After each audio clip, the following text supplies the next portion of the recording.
नमस्कार. नेहमी आपण दुधी भोपळ्याचे कोफ्ते करून रस्सा भाजी बनवतो, पण आज आपण खूप सोप्या व वेगळ्या पद्धतीने ग्रेव्ही व भाजी बनवली आहे. भोपळ्याचे कोफ्ते बनवतो ते फार तेलकट असतात. ह्या पद्धतीने बनवलेल्या ग्रेव्हीची भाजी तुम्ही कधी खाल्ली आहे का ते कमेंट करून नक्की सांगा. भोपळ्याची रस्सा भाजी बनवण्यासाठी कढईत अर्धा कप पाणी गरम करूया.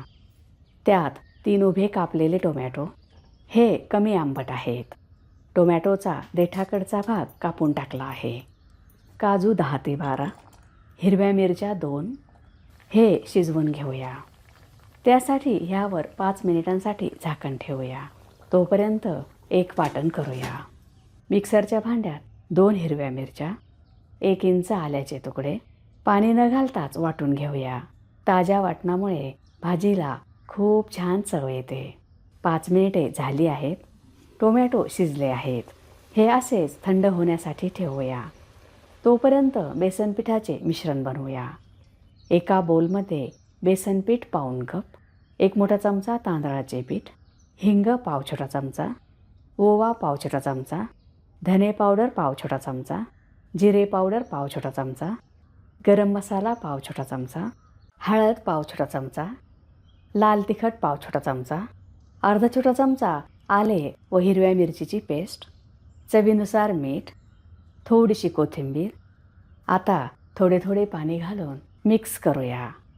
मीठ थोडेसे जास्त घातले आहे, कारण नंतर आपण ह्यात भोपळ्याचे काप घालणार आहोत. त्या अंदाजाने आताच मीठ घातले आहे. आपण भजीसाठी जसे पीठ भिजवतो त्यापेक्षा थोडे घट्ट भिजवूया. ह्यात गुठळ्या राहणार नाही एवढे मिक्स करावे. मसाल्यांचे प्रमाण कमीच ठेवावे. पीठ भिजवले आहे, बाजूला ठेवूया. आता 300 ग्राम भोपळा घेतला आहे. हा स्वच्छ धुवून घेतला आहे. ह्यावरील साल काढून टाकूया. ह्या पद्धतीने तुम्ही भोपळ्याची भाजी बनवली तर भोपळा न आवडणारेही आवडीने खातील. ही युनिक पद्धत आहे. ही तुम्ही कधी बनवली नसेल, खाल्ली नसेल किंवा बघितलीही नसेल. पूर्ण साल काढल्यावर ह्याचे तुकडे करूया. हे थोडे पातळच कापावे. नंतर हे आपण तळणार आहोत.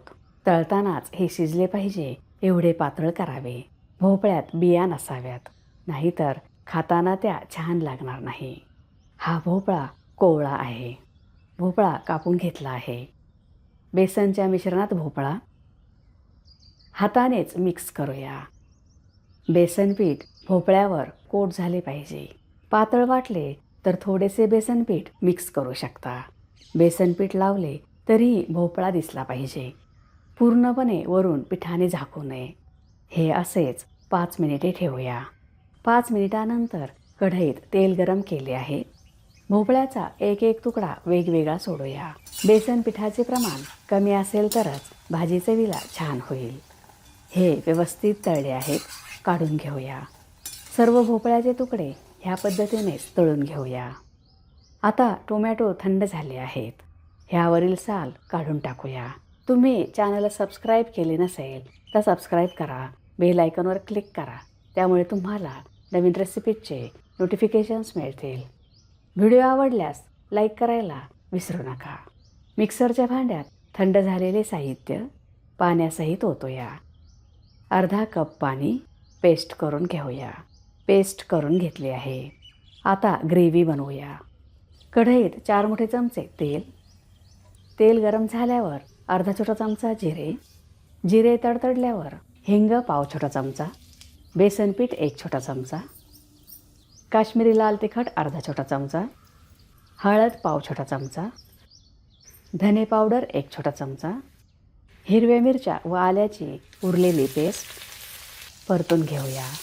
हे परतल्यावर टोमॅटोची व काजूची पेस्ट घालूया. व्यवस्थित मिक्स करूया. आता पाव कप फेटलेले ताजे दही. हे आंबट नसावे. दही घातल्यावर ग्रेव्ही सतत हलवावी. तेल सुटेपर्यंत परतून घेऊया. 5 मिनिटानंतर ग्रेव्हीला तेल छान सुटले आहे. रंगही छान आला आहे. आता ह्यात आवश्यकतेनुसार पाणी, चवीनुसार मीठ मिक्स करून उकळी आणूया. ह्या भाजीसाठी आपण कांदा व लसूण वापरला नाही, तरीही चव खूपच भारी लागते.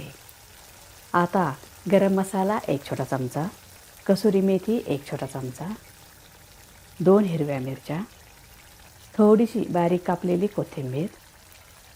ह्या भाजीसाठी आपण कांदा लसूण वापरला नाही, त्यामुळे तुम्हीही नैवेद्याला उपवास सोडायला बनवू शकता. तळलेले भोपळ्याचे तुकडे 4 ते 5.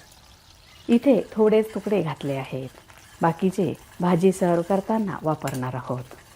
हे मिक्स करण्याची, शिजवून घेण्याची आवश्यकता नाही, कारण तळतानाच हे शिजले आहेत. ही भाजी हॉटेलच्या भाजीपेक्षाही छान झाली आहे. भाजी बघताच तुम्हाला खावीशी वाटेल एवढी हेल्दी व टेस्टी झाली आहे. ही भाजी ज्यावेळेस खायची असेल त्यावेळेस प्लेटमध्ये सुरुवातीला ग्रेव्ही, त्यावर भोपळ्याचे तुकडे असे सर्व करावे. ग्रेव्ही शिजवताना तुकडे घालू नये. तयार आहे दुधी भोपळ्याची चमचमीत भाजी. तुम्हाला जर माझा व्हिडिओ आवडला असेल तर लाईक करा, शेअर करा, सबस्क्राईब करा. बघत रहा शांभवीज किचन. धन्यवाद.